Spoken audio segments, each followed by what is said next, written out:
Hi. Hi புது கல்யாண பொண்ணு. என்னடி இந்த கெட்டப்? இத பார்த்தா உனக்கு கெட்டப் மாதிரி இருக்கா? எப்பவுமே நைட் ட்ரெஸ்ல பாத்துட்டு இப்படி திடீர்னு பாக்கும்போது கெட்டப் மாதிரி தானே தோணும். தோணும்டி தோணும். ஏன் தோணாது? நீயும் கல்யாணம் பண்ணிக்கோ, அப்புறம் தினமும் இந்த கெட்டப்ல தான் இருப்ப.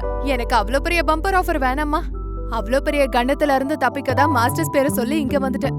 ச்சே, நானும் உன் கூடவே வந்திருந்தா நல்லா இருந்திருக்கும்ல, நிம்மதியா இருந்திருக்கும்.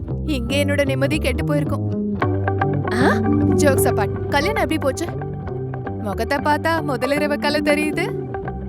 கல்யாணம் நல்லா தான் நடந்துச்சு. அப்ப முதல் இரவு எப்ப உனக்கு அதே நினைப்பு தானா? எனக்கு இல்லனாலும் பரவாயில்ல, உனக்கு அந்த நினைப்பு கண்டிப்பா தேவை. அதுக்கு நிறைய டைம் இருக்கு. டைம் எங்கடி இருக்கு? டைம் வந்திருக்கு. அவரோட பேரு எனக்கு நேத்து தாண்டி தெரியும். முதல்ல ஒருத்தர் தெரிஞ்சுக்கணும்ல. அதெல்லாம் சரி, உன் புருஷன் இப்ப அத பத்தி என்ன சொல்றாரு?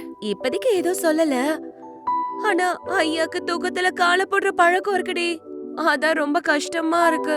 ஓ, ஹவ் ரொமான்டிக். அட போதும் நிறுத்தடி. ஏதோ உன் புருஷன் மாதிரி ரொம்ப ஃபீல் ஆயிட்டு இருக்க. எனக்கு இன்னும் டைம் இருக்கு மேடம்.